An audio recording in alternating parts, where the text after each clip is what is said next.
Right, so we rocked up to a CrossFit gym and we're going to be using these new 7Artisans Cine lenses. So these ones are called the Hope Primes. Now, I've got the 35 on here now, but I've programmed, I think it was about 4 lenses into the DJI Focus Pro. So I think I programmed a wide 16, I've got 35, 50 and 85. So I think I'm going to go between the 35 and 85 because, mind you, these are Super 35 sensors. So 35 is kind of like a full frame 50 equivalent, which is like my go-to focal length when it comes to my fitness stuff.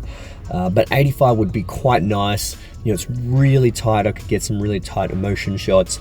And then that 16 is kind of like a 24 full frame equivalent. But yeah, this is pretty much my rig.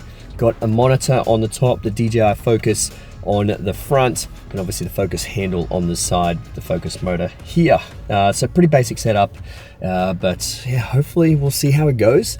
We've never been to this CrossFit gym before, and we've brought 2 lights, but we'll probably just use 1 light because generally with CrossFit gyms, they'll have a roller shutter that they'll open. So a lot of natural ambient light will come in, but it is a rainy day today. So there's probably not much light, but it is consistently cloudy. So we're not going to get exposure changes. So yeah, see how we go. My name's Isaac. I've been doing CrossFit pretty consistently now for 5 years. Prior to that, I was competing in Muay Thai competitively at a reasonably high level in Australia. I loved Muay Thai, but ultimately gave it up from deciding not to get punched in the head anymore. And CrossFit was the closest thing I found to fulfilling that competitive fire.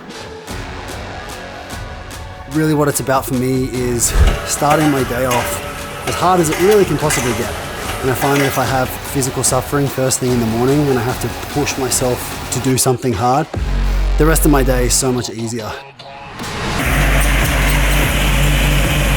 Doesn't matter what comes my way, I'm far more resilient, chilled out, I'm much more patient, and I'm a much better friend. So for me, it's just about overcoming something difficult first thing in the morning, and then however you start your day is how you win your day. And I find that if you start it that way, then you've already sort of won first thing in the morning.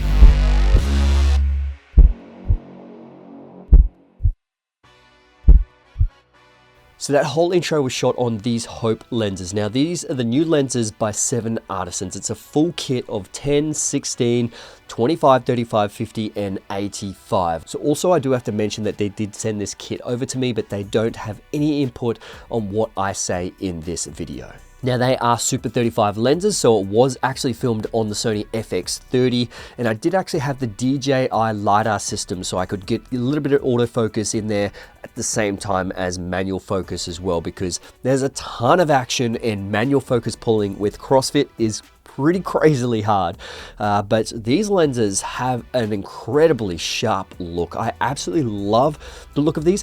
You could even say they're very similar to G Master, how it sort of renders the image. But first of all, let's talk about the whole kit, the build quality, and what you get with these. So these are the 7Artisans Hope Prime cinema lenses, and they are for Super 35 sensors.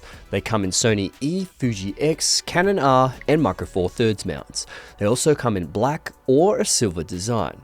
Now they're a full metal build with a really nice smooth focus ring that has about 270 degrees focus throw. They are all a decent T2.1 to a T22 aperture. And they all have a front filter thread of 77mm. Now they do vary in optical structure, close focusing distance, and weight, but I'll display it on the screen right now. Now the 10mm comes in at $489, the 16mm comes at $399, and the other focal lengths will come in at $369. Now you can get the whole kit for $2,199 US. Now as you can see, these lenses are incredibly well built. They look absolutely phenomenal and very, very professional. They have really nice resistance when it comes to that focus ring, and obviously the aperture ring is relatively smooth. It's not too tight, which is really nice. But there is one thing that I kind of don't like, and that is the actual Hope Prime logo. It's in cursive. It looks kind of strange. I really don't like it. I'm not sure why they had some weird sort of cursive on the Hope, especially when it comes to, you know, capital letters.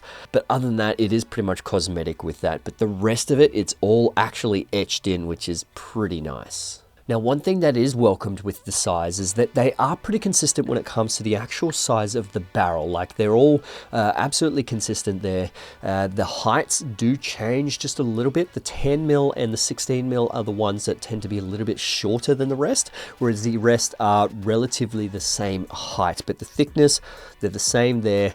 So you do have a lot of consistencies when it comes to this cinema lens set. Now, one of the things when it comes to the build quality that I actually really like is the lens covers. They are actually a metal design, and they do have this sort of velvet thing on the inside, which actually, you know, fits perfectly over the top of these, and it sits on the end absolutely nice. Now, when it comes to some of these Cine lens kits, it's the actual lens cap itself is never really a good design, but these are just absolutely perfect. They fit perfectly flush on there. I think they look incredible, and it does come in a really nice hard Pelican case as well, which is just the perfect size because these are small. You don't want a massive Pelican case. They fit in there perfectly. They've hit a home run when it comes to the build quality of these things. So being a T2.1 wide open, they're not crazy fast like their 7Artisans Visions lens set. Now these ones are a T1.05, like they're insanely fast, but there is a bit of inconsistencies when it comes to, you know, this lens set, and also the sharpness when it is wide open, and when you do actually stop it down, you have to actually stop it down to, you know, like T4 to sort of get some decent sharpness. Now these ones wide open with the image quality test will go through pretty much every single one of these lenses. Okay, so when it comes to the image quality on the 10mm, we'll go into the center, and you can see it's pretty sharp. If we go sort of out to the edges, it does seem to soften up a little bit out to the edges. You can see over here, yeah, it is a little bit soft when it comes to that. We do stop it down to T2.8. You can see the center gets sharper. The corners is relatively sharp. We'll do stop it down to T4, and that's where you start to get that sort of peak sharpness at T4. Now you can see the distortion's a little bit strange. You can see the barrel distortion on the edge here, but it is straight in the middle, so it's quite different and unique when it comes to that. Now if we go over to the 16mm in the center, it seems to be pretty sharp, and we'll go out to the corners, and yeah, same thing, it's pretty damn sharp. This is all wide open at T2.1 as well, and yeah, there does seem to be a little bit of barrel distortion. You can see that line is bowing. Now we'll go to the 25mm, and the 25mm actually is a little bit warmer than the rest as well when it comes to the coating. You can see here, but we'll go into the center when it comes to the sharpness. Nice and sharp in the center. Oh yeah, it's very sharp, high contrast. It's a pretty solid performance from the 25mm. Very, very, very slight barrel distortion as well. Now the 35mm going into the center, it seems to be pretty sharp. There does seem to be a little bit of ghosting around the edges when it comes to T2.1. If you do stop it down to T2.8, it does get much sharper. Now there is a little bit of barrel distortion on this one as well. Okay, so going over to the 50mm and 50mm in the center, very sharp in the center, out to the edges. Wow, that is phenomenally sharp for a 50mm. Very high contrast as well, and just a small amount of barrel distortion. I think this 50mm is probably the sharpest in the kit. Now the 85mm is nice and sharp in the center, and you can see out to the edges as well. It still holds its sharpness quite nice, and also holds that contrast. There doesn't seem to be too much distortion, maybe the smallest amount of pin cushioning, if that, but overall, like, all these lenses at T2.1 perform pretty incredible, obviously except for that wide 10mm lens, which is a little bit soft, gets sharper at T4. So what's a chromatic aberration like with high contrasting edges?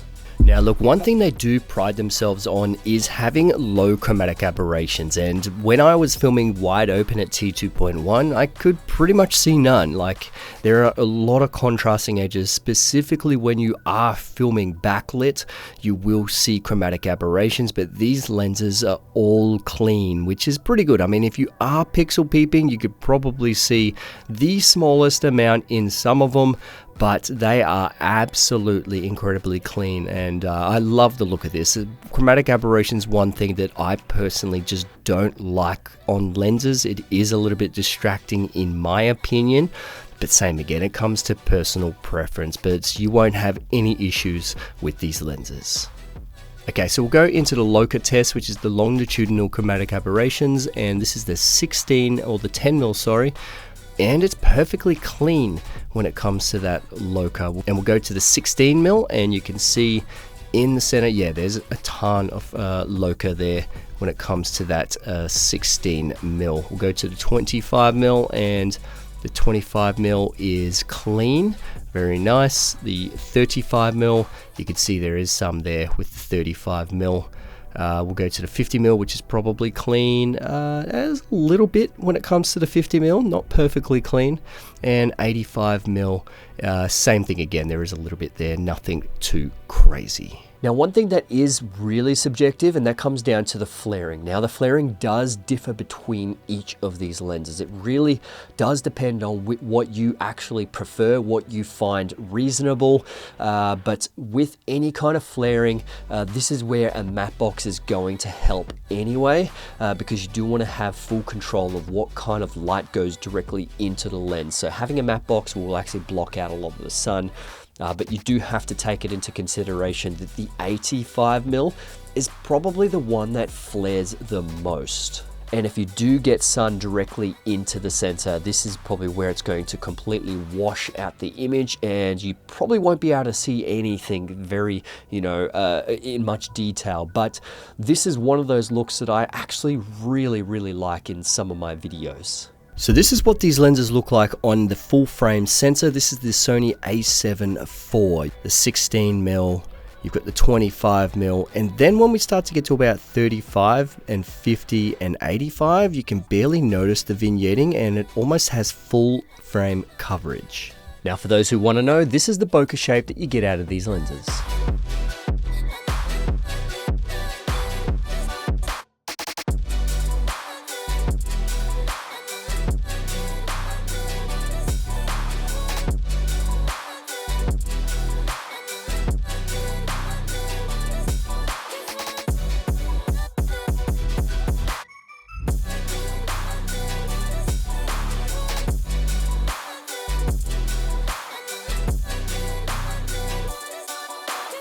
Now, one major feature that some people will actually like is that there is no focus breathing when it comes to these. If you do pull from, infinity to close focus, you've got no focus breathing. It is perfectly fine with that. And I think that's just phenomenal. So look, overall, these lenses are going to be incredible for your Super 35 kit. And I really think that these are absolutely worth investing in because they're built incredible. They have phenomenal image quality and great performance. I mean, they're not incredibly fast. T2.1 is still pretty decent anyway. But I think what you actually pay for, you're getting some incredible cinema lenses. So anyway, my friends, I hope you enjoyed this video, and if you did, please give it a thumbs up. That'd be amazing. I will put a link in the description below if you do want to check these out. I'll also put a link in the description below if you want to check out my color grading course and some of my LUTs as well. But yeah, thanks for watching, guys, and I'll see you guys in the next one. All right, let's get it.